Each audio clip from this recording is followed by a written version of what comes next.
know what you're thinking. When you look at me, you feel sorry for me. You wonder how I have any independence. You wonder how I live my day-to-day life.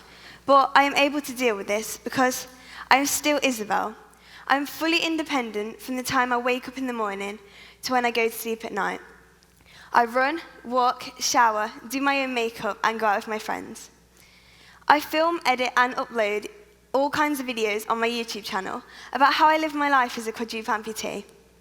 I have a following of about 50,000 people and over 50 videos. I have an entire video where you meet my legs. I answer questions like, how do you take a selfie? I film makeup tutorials, everything from winter looks to dark glam Halloween tutorials. I also film challenges with my brothers, like what's in my mouth. Some of my videos are silly and some are more serious, like when I talk to able-bodied people and help them not to judge people with disabilities. I get loads of responses, especially from people who are in similar situations to me. I love helping people.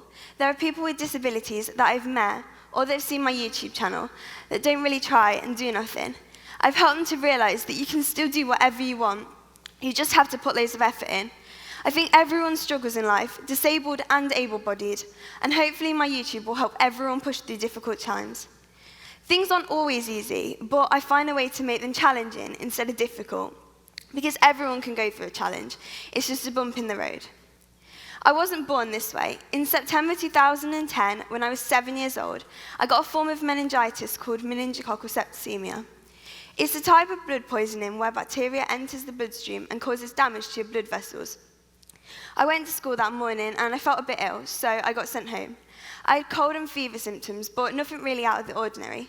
By the end of the day, it escalated, so my parents called me an ambulance. I got sent to hospital, and as soon as I got there, I was put in an induced coma. I was later transferred to a bigger hospital that would be able to treat me better, and on the way, my heart stopped, and had to have an adrenaline shock to start it again. In order to protect my vital organs in my torso, they had to amputate parts of my arms and my legs after around a month. This was because the blood had leaked out of my veins into my arms and legs, which caused them to die from lack of circulation. They were black, dead, and lifeless.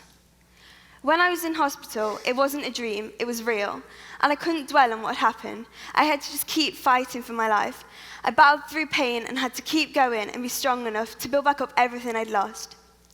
I was later told that I'd been given a less than 1% chance of survival. I was in hospital for 9 weeks. I went from dialysis and life support machines, and I'm in hundreds of tubes keeping me alive, to being able to survive on my own. When I first got home, it was really frustrating because I'd lost so much of my independence. But I had a really supportive group of people around me, my family and my friends. Even my little brothers would help me by getting me things, which is obviously really kind of them. But I was so determined to get back to where I was before I got ill. It was about 6 months later when I got my first pair of prosthetic legs. I was so excited because it meant I'd be able to get out of my wheelchair and use my legs. I didn't like being in my wheelchair because it made me feel more disabled than I saw myself, and I felt it labelled me in a way I didn't want to be seen. I love that I get to customise my legs with bright colours and cool patterns. I've gone through the boy band stage of legs, and that probably wasn't the best, so let's forget about that. These legs that I currently have on are my favourites. The pattern is so cool, like, I'm obsessed. One of my favourite things to do in these legs is trampolining. In secondary school, when I was 11 years old, I started trampolining. It was something a lot of my friends did, and I wanted to go along because I hate doing different things to my friends. I remember going the first time, getting on the trampoline, jumping up and down and practicing new moves. It made me so excited, and it gave me so much freedom. It just fit for me straight away, and it made me feel so free, like I could do anything. A couple of months later, I started entering competitions. On my first competition, I won in the physical disability category. It was so rewarding to have my passion seen as a talent. I've since been to nationals twice and won both times.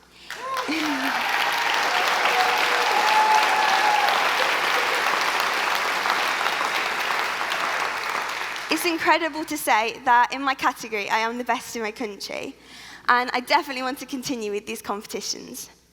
I'm quite a determined person. My parents have always told me that I can do whatever I want. It just takes a lot of effort. things have to be adapted sometimes, like holding a pen. I hold it between both of my arms instead of just one. I have to try really hard sometimes because things are more difficult to someone who has a disability, but I don't like to give up. If something is challenging, it makes me more determined. I like to prove to people that I can. I think that when you've been given a less than 1% chance of survival, you take that 1% and you live life to the fullest. The fact I did get meningitis and I do have a disability has given me so many amazing opportunities, and I'm so grateful for these opportunities. I've been on television, I've met celebrities, I get to be here and share my story in America, which is something I would never dream of happening ever.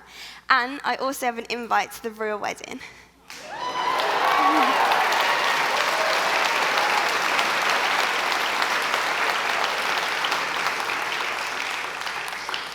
My goal in the future is to be fully independent. I want to get a house and a car. I would love to just drive around by myself and not rely on anybody else, just rely on me. A disability should not define you. It should be your will, your courage, and your determination that defines you, because that's who you really are as a person. Your disability is just a tiny part of what you've been through, and it makes you stronger because you've had to fight through difficult challenges. One of the things I'm most excited about is that I will be doing next race car driving. I'm learning to race drive with the help of a race team in England called Team Brit, who help people learn to drive with disabilities. It's a real adrenaline sport, which I love. So this time next year, I'll be driving around a racetrack at about 90 miles an hour, which is very exciting.